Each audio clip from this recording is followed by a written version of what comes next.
Swanson. Lee has been a Toastmaster for 10 years, 10 years, something like 11. that. Tonight, he is giving level 3 presentation mastery speech, persuasive speaking. His speech is 5 to 7 minutes, and I didn't get a title. Who are we? Who are we? Please help me welcome Lee Swanson. Who are we? Who are we, Lee Swanson? All right. Thank you, Mr. Toastmaster, fellow Toastmasters, and welcome guests. So this is intended to be a persuasive speech, but I can't say it's really controversial. I will have some terminologies and words maybe you haven't heard before, or maybe you haven't heard them in quite some time, but I will tell you what those words are so that it makes more sense when I'm telling you what's going on here.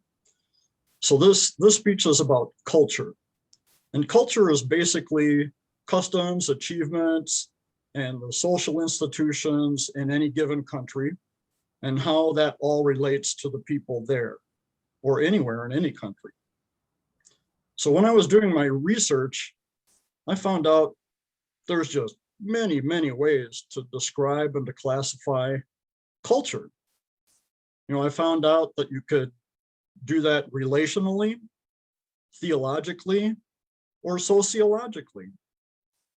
So I decided to pick the easier, more straightforward sociological descriptions of the different kinds of cultures in the world.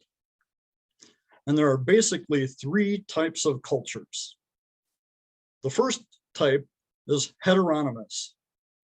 Heteronymous, when you break down that word, is hetero means other, and nomos means law. So that's law by others. And that kind of culture is a top-down control, and most of them are dictatorships, where the few at the top make all the rules for the culture and for the masses below. Now those particular countries where they have heteronymous cultures are countries like China, Russia, the Islamic countries. They're all top-down dictatorships where the few micromanage the masses. Now, the second kind of culture is an autonomous culture. Autonomous means, auto is self. Nomos is law, just like in the heteronymous, only it's autonomous, so it's self-law. And that is mostly what the Western cultures are, Western Europe and the United States, Canada. They're autonomous cultures, but they didn't always used to be autonomous.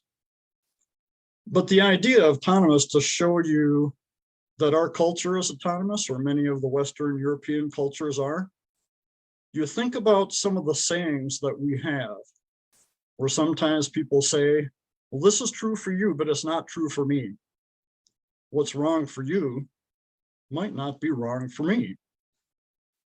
But essentially that means that we are going to do whatever we see fit in our own eyes.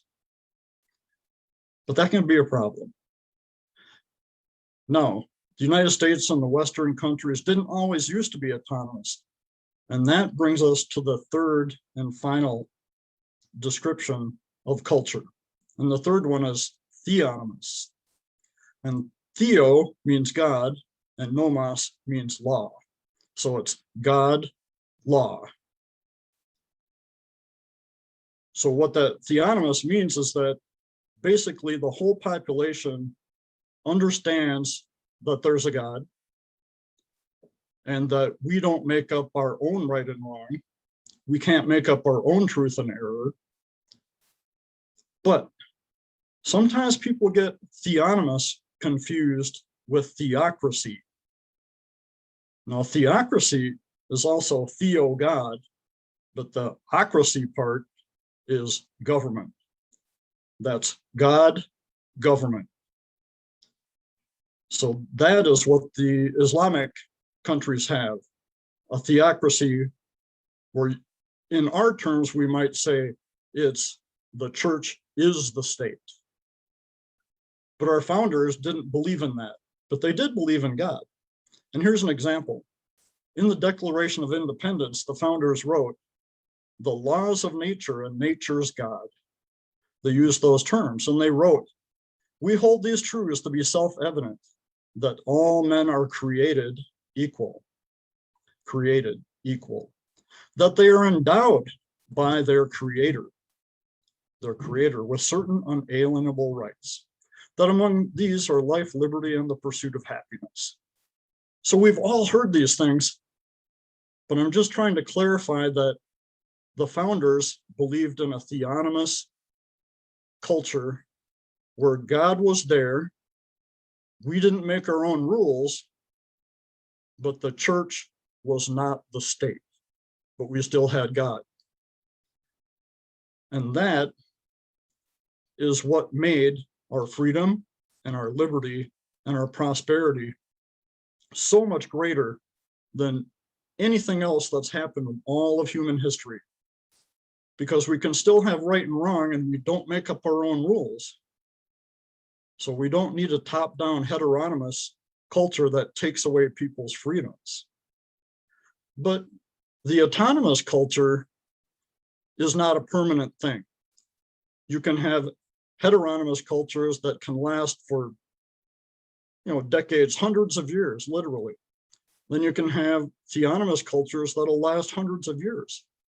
But an autonomous culture is just a temporary transition between autonomous and heteronomous, or a transition between autonomous and theonomous. You can go one of either directions.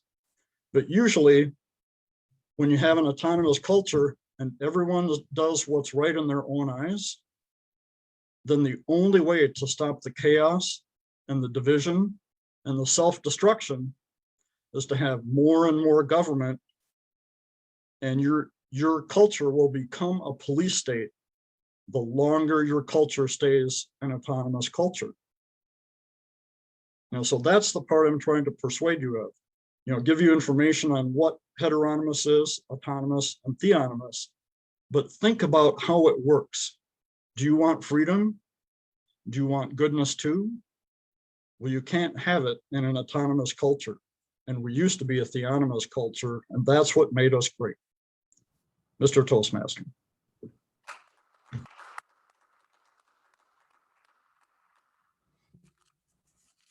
Thank you, Lee Swanson, for that enlightening speech.